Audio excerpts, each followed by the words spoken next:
Well, hello there. I am Ketonius GG, and we're playing some more Civ 6. Today we've got Seondeok of Korea. Sorry about the pronunciation. I do not speak Korean, but she's awesome. She's so much better than Sejong. Korea is awesome in and of itself. Sejong's abilities suck, but hers are pretty sweet. Before we get into that, we are playing the usual for this A to Z challenge. So Deity difficulty, standard speed, standard size map. So there are 8 players total. They're all random, random city states. Everything random, maps shuffle, and random resources. Here is the map seed and game seed if you would like it. Now, she's awesome because governors established in the city provide plus 3% culture and science for each promotion they've earned, including their first. You can get like a super Pingala and some pretty, like all your governors are just awesome. And then you got mines receive. Oh, sorry, hold on. Before you go into that, Korea, the Seowon, automatically plus 4 science, okay? As long as you don't place it next to any other districts. You just don't want to place it next to other districts, and you'll get plus 4 adjacency every time, except you don't get the era score for it for some weird reason. I don't know why. Because it's plus 4, you should, but whatever. Must be built on hills. That's like the main restriction, that and not being extra districts. But what you do want to put next to it are mines and farms, because your mines get plus in science, your farms get plus in food. Then you got the Hwacha. It's the exact same as a field cannon, except it can't move and shoot, but you do get it earlier, which is nice. So it's a bit of a trade-off there. Right off the bat, we are on a plains hill. This is a grassland hill, so we don't want to move there because the plains hill, if you settle on it, will give you 2 food, 2 production. Grassland does not. It just gives you 2 food, 1 production. The usual. I could move there though for the dies, or I could move and settle on the dies. I don't know if I want to do that. I can't even see past it. I'm quite certain that's coast. If I settle in place, I have a 2-2 capital. I start with 2 tiles. That's pretty darn good. I think I am going to go ahead and settle in place, and I am looking forward to a fun game. I'm going toward writing here. There's Muscat, by the way. Muscat is pretty decent if you're going for commercial hubs, which I likely will. There must be a barb camp around here somewhere that they want me to destroy. Come on. 40 gold. Not the worst thing ever. Okay, this is exactly what the doctor ordered. Okay. I spoke too soon. I do that every flipping time. Every time. Also, by the way, it took me so long to figure this out. I don't know why, but I had been playing for like a long time. I'd mastered Deity and everything before I realized, you know how they start talking and they're just like flailing their arms around, and it's really annoying. You're like, just shut up so I can click honor to meet you, you know? If you just press escape, they'll stop talking. So that's nice. Hopefully he doesn't forward settle me more. Here's ooh, a builder. That's quite nice, actually. I am a-okay with that. I don't have a lot to do with them right now, so I might just explore a couple tiles here. Gosh dang it. So they cleared the barb camp. The reason I didn't hit it is because I couldn't have cleared it. I was hoping they would weaken it and then I'd be able to clear it. Didn't play out that way. I'm gonna go animal husbandry because I don't want to get freaking warrior rushed again. I want an archer. Okay, there's a warrior. Grab a settler. I am going to bring this guy to Fogbust. Look at hut. What do you have? Another builder. Wow. I mean, I'm not complaining. Is that the most useful thing it could have been? No, definitely not, but I will take it. And what I'm going to do is send this feller to fog bust my city spot. If you don't know, fog busting is when you stand in the fog. Shut it, Abe. Yeah, I want to see where you are. You stand in the fog on purpose, like the fog of Ors, like here, what you've already discovered, but you can't currently see. And what it does is it prevents barbs from spawning. Geez, you're all the way down here, bro. Okay, all right. So I got Code of Laws. We're going to go for Craftsmanship in case we need a Gogi. I don't think the Kree are going to rush me here. I'm going to go God King so we can get a Pantheon going. There's Yerevan. They want an encampment. I finally get to put my builder to use and get the boost for irrigation. I'm going to kind of like lurk this warrior around this area just in case the Kree decide that they want to, come anywhere freaking near me. And if they do, then, you know what I'm going to do is I'm going to steal their settler. Galveston, boost to astrology. Oh no. Here's what's going to happen. Ready? Mark my freaking words. Yerevan, this warrior, see how he's super injured? He's going to stand here and heal on this tile Which, I mean, I don't blame him. He's, bro's got to heal. But he's going to heal right there. He's not going to move. And that's going to be really, really, really, really annoying and frustrating because then I won't be able to get that goody hut for a long time. Yep, there he goes for a long time till he heals up. Guess I can go through him for now.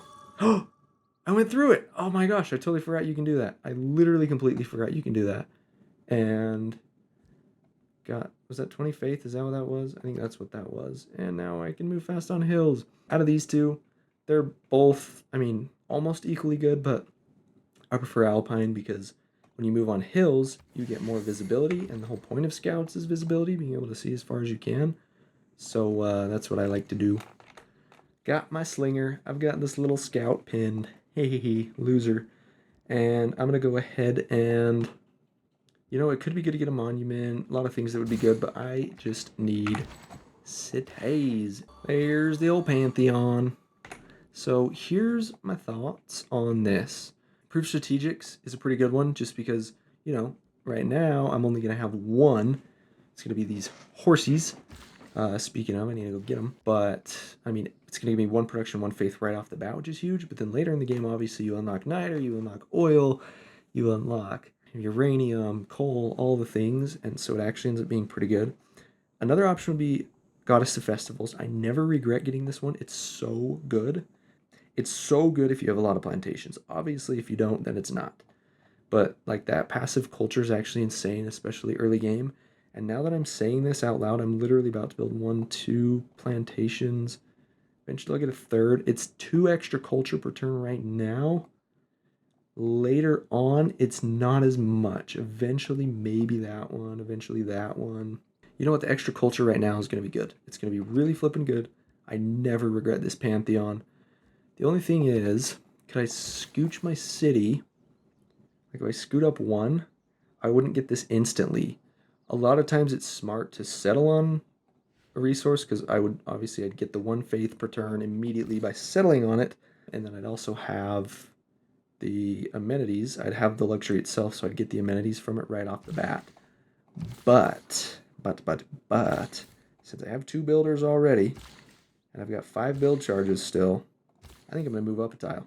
I'm going to do it. I'm going to move to here, and I get another plantation, which means, you guessed it, more culture. So, Goddess of Festivals. Yes, please. Okay, definitely want that tile. Irrigation, baby. That is what I'm talking about. Now, these things are going to be absolute powerhouses for me. Here we go toward the Seowon. This thing's so good, but check this out. Okay, so base plantations just give 2 gold, right? But because of my Pantheon, they're going to give a culture. I literally just doubled my culture per turn by putting down, more than doubled by putting down 2 plantations. So awesome. And plantations themselves, they're not like amazing. I mean, right off the bat, they only give 2 gold, which is kind of crappy. I mean, it's okay early game, but then later on they give 1 more food after feudalism, which is nice, and then another food later on, and then more gold later after that.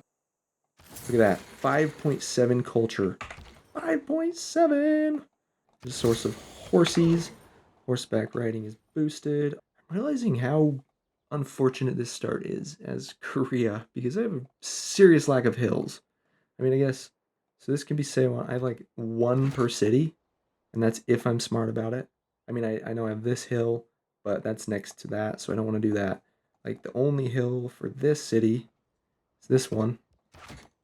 It's the only place I can put it, which means this city would have to put it on one of these, next to the city center, which sucks, or here, which really sucks because I can't even do that because I can't clear flippin' rainforest.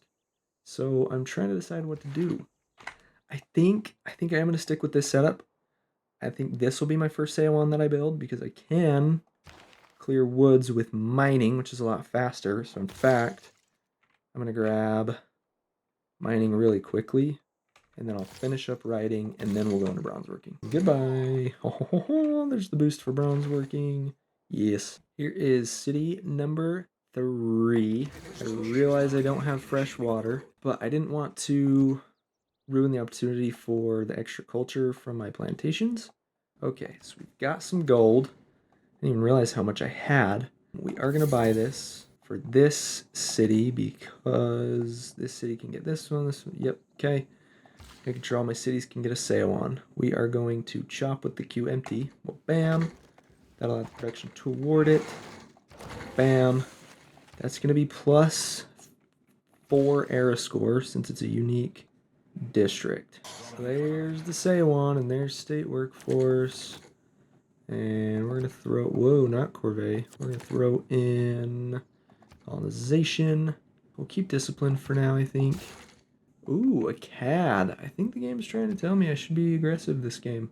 Full damage to city walls, and then Woolen gives great general points, and I'm down to my last turn. I don't think there's anything I can do for 4 more era score, unfortunately, so normal age it is. And Poundmaker's golden. AI usually goes golden. I'm surprised Abe didn't as well. Free Inquiry is usually the best choice here, and that is no different today. Holy cow, that's a massive flood. Here is city numero 4. There is Hunza. Now they are interesting. They're a really good city-state. Trade routes generate +1 gold for every 5 tiles they travel, and they want a great general. That actually sucks. But maybe I could get Sun Tzu real quick. There's political philosophy. And I think we're just going to go with the usual classical republic. It is extremely helpful. Those amenities and everything. Settlers, builders, urban planning, and then we'll go diplomatic league, builder. And in case you're wondering, if you've put production into a builder and then you buy one, you still have the production that you'd put into it before. So don't have to worry about that. Ancestral Hall is done, and now I get 50% more production towards settlers in the city, which means 100%. And now I get builders when I settle the city. Yoo-hoo! Here's city number 7 and some dies. And a beautiful little builder who's going to get this so I can sell it. John Curtin. He speaks for the people of Australia. What you got, Curtin? What you got? I'll send you a delegation. You want to be friends off the bat? No. Open borders. 11 gold. That's fine. We'll be friends whether you like it or not. Alrighty, I'm now friends with everybody that I've met, so that's nice. I am pretty frustrated that freaking Abe stole Hunza, though, because I really wanted them, and I wanted to be the first suzerain. Holy crap. 8 more yields, but 2 citizens killed. Oh, everybody's in a normal age, including me. It's depressing. Free inquiry, I guess. Alright, so I'm pretty sure I am going to attack Poundmaker, so I'm going to go ahead and denounce him right now. And I just realized I totally could have just gone off of Abe's denouncement, but it's fine. There's Tamiris.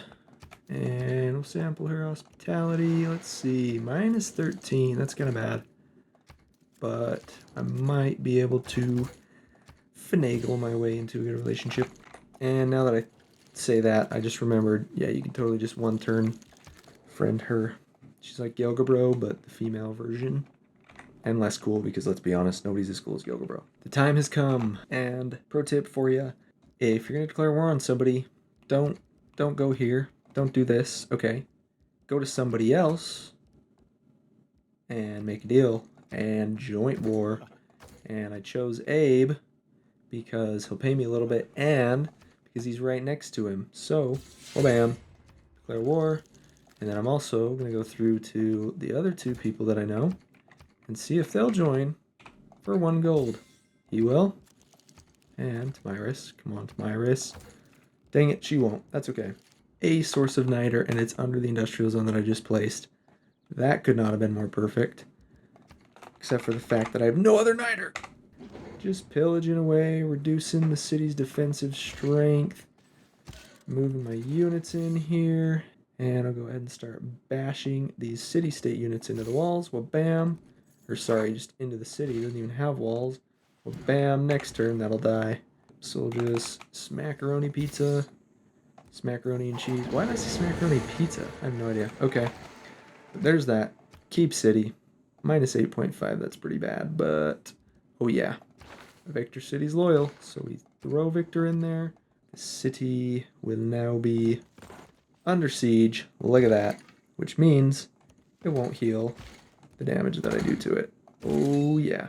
I am gonna take a turn to pillage some health. Oh duh, I totally forgot. Totally forgot. My horseman can pillage and still move, so never mind, I'll just boink. And I wish my battering ram could move, but he can't. And I didn't even pay attention to what I just boosted. But that's alright. Alright, so I got a military alliance with Honest Abe because he's at war with the Kree as well. I've got a research alliance with John Curtin and economic alliance with Tamiris. And I feel pretty good about that. And we begin to knock down the walls. I will attack with this guy first, just because he can take it. This guy is a lot weaker, but he is expendable. Ooh, he's begging for peace. He's begging, but I won't take it. I'm wiping him out completely, because then all my grievances will be washed away. Alright, we'll take it with this guy. Okay, and then moving on, baby. What's crazy is I've conquered, how many? 3 Kree cities? I'm still only at 10. Abe's at 7. But this should, I mean, it depends on the other people that I haven't met yet, how many cities they have, but this might give me the sprawling empire. Yeah, it did. Oh, yeah, and another source of niter. I love it when this happens. They're just like, here, please, please, eat my trade route. And I'm like, okay, if you insist, I'll take the 80 gold, I guess. And then I just move over here, and I'm like, okay, yeah, 50 more gold, sure. If you really, really want me to take it, I will. And there is another city. Just going to show you, but I didn't think I would take it that turn, actually. But there we go. Nice. He is down to 2 cities and a lot, and I do mean a lot, of grievances. Also, check this out. Shinto, yeah. Guess what? Guess what? Feed the world. Oh yeah, and he's already got holy sites for me. It's beautiful. Love Feed the World. Hey, I just got Woolen without even trying. I don't even know what I did. Oh, I boosted machinery. That's right. Okay. City number 13, Galapagos Islands. Yeah. 3 arrow score from the Butte. Well, bam. This city is going to struggle a bit, but that's okay. I'm going to grab Suzerainty of Preslav because I've got envoys sitting around and I can. And also, 1 extra production in the capital and producing units. That's huge. And it'll explore the map for me. And, oh, nice. Okay, good to know. So I lose this swordsman in 2 turns. So, no point in keeping him alive. May as well, wha-bam, take a big chunk out of the city's walls. Just like that. Oh, hello, Cleopatra. Nice to meet ya. She's not gonna like me because of the grievances I've caused. But once I've wiped Kree out, everybody's gonna forget about them and then she won't mind me anymore. Alright, so here go the Kree. They will be dead. I've already killed a unit with the knight. So, doesn't matter who I kill it with. I guess I don't have musketmen yet. I will quickly grab this pillage. Oh, thank you. 80 gold. That is tasty. Bam.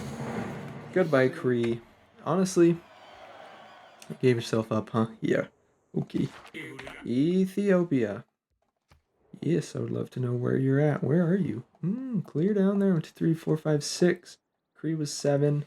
So there's only 1 more person I haven't met. The nice thing about taking over the Kree Empire was he did have a industrial zone, which is amazing. And it's like actually decently placed as far as, it's horrible as far as adjacency. I mean, it'll have +2 eventually, but as far as just like hitting a lot of cities, 2, 3, 4, 5, yeah, it hits all of these cities, all the cities I took except for this one, which is awesome.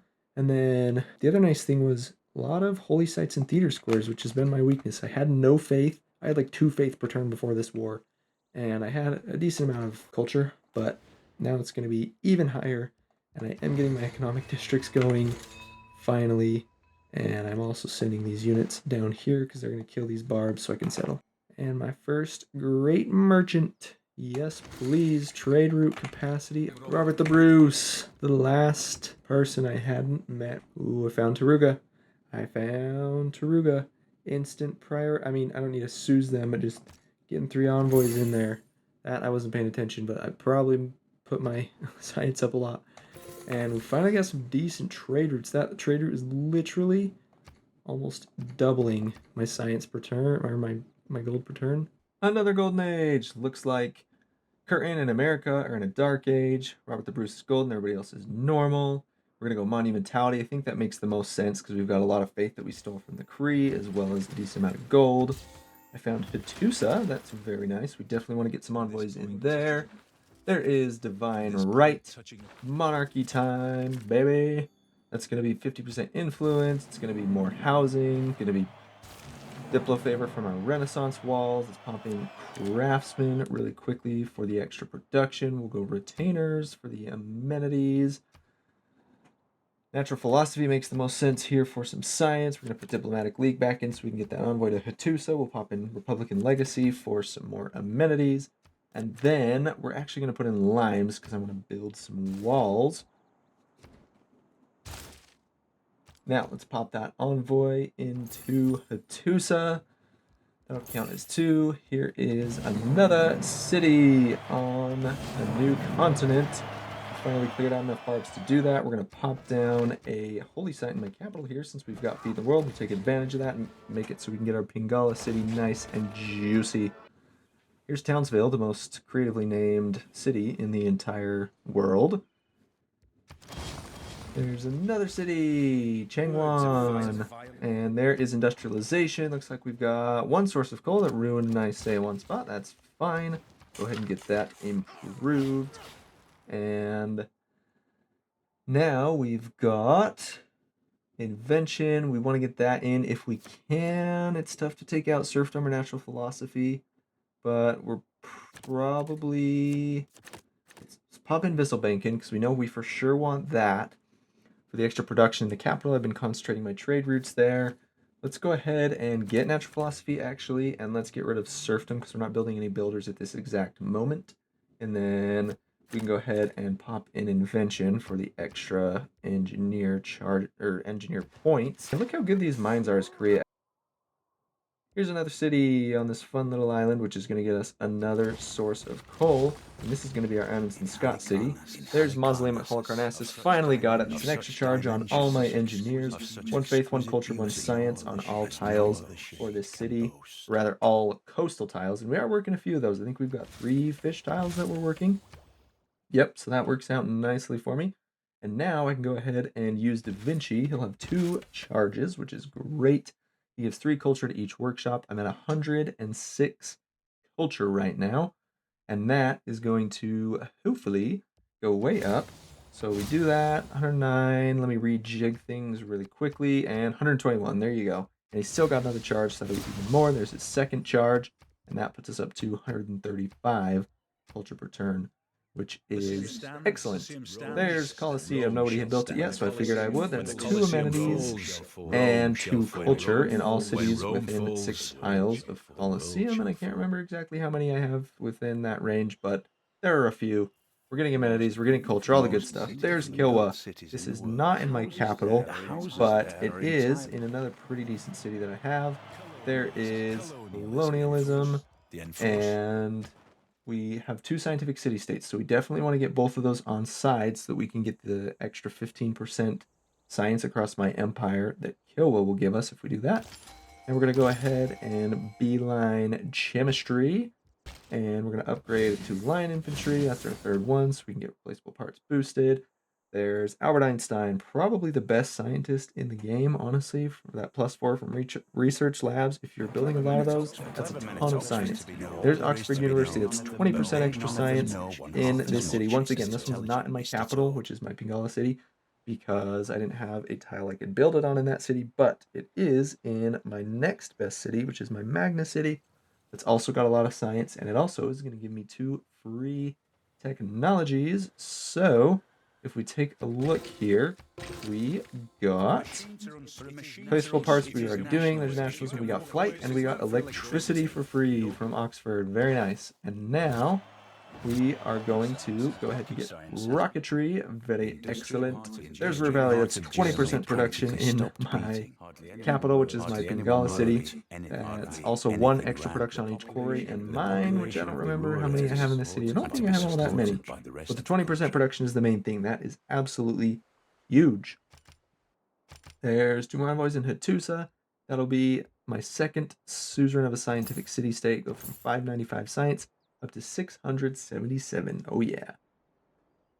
Now that this city is loyal, we no longer need Victor there, and it makes sense to put him in a city that's got a lot of science because he will give plus 3% science and culture for each promotion that he has to that city because we are Korea. So I'll go ahead and look at my report screen, see which one has the most science that doesn't already have a governor, and we're going to get that 3% science and culture for each promotion that Victor has in that city. Here is Big Ben, or Large Benjamin, as they say. I don't know why I just said that. There's an extra economic policy slot, which is huge, and it also gives me plus 50% gold that I have in my treasury right now. In that extra slot, I can finally get rationalism in. This card is so good for Korea because it gives us plus 50% science on our buildings and our campuses.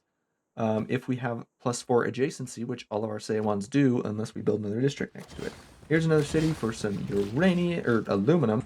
So I just had the amazing realization that I have not been recording for the last, I don't even know how many turns. So quick update here. I've launched the Earth satellite. We are going for the moon landing. We're getting nanotech. Then we're going smart materials, and then we're going for the boosting projects. We're getting a couple of spaceports. Just about everywhere else, we're either doing something for happiness or builders. I don't know why I'm building a shipyard there. I'm going to fix that in a second. So that's what we've been doing. We built a city over here to get some uranium, which is great. We are in another golden age. And we've got some wonders and whatnot. We got Huey, which is nice. Oh, super annoying that it didn't record for a while. Here's how we compare to everybody else. So we are 66 techs. Next is Cleopatra at 49. Pretty much destroying everybody. There's a Stadio. There's 2 amenities in every single city. Launch moon landing, baby.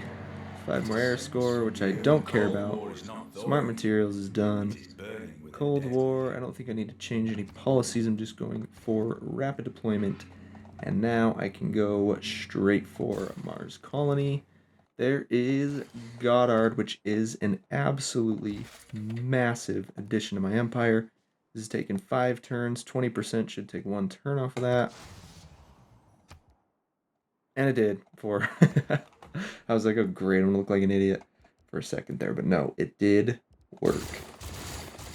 And we're just spamming builders because we have the Royal Society, which means we can just use them to add production to space race projects, get things through quicker. And we'll see if we can finish this turn. Yes, Mars colony has been launched. We are established on Mars, and now all we gotta do is exoplanet expedition. Wabam, baby!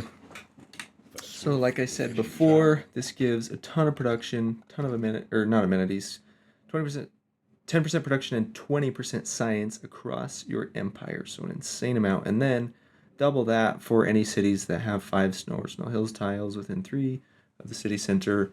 All right, 5 charge builder right here. Let's see if we can finish it this turn. Yes. Oh my gosh, perfect. So on the same turn, I finished my expedition and I finished off-road mission. That is beautiful. I could not have timed that perfectly myself.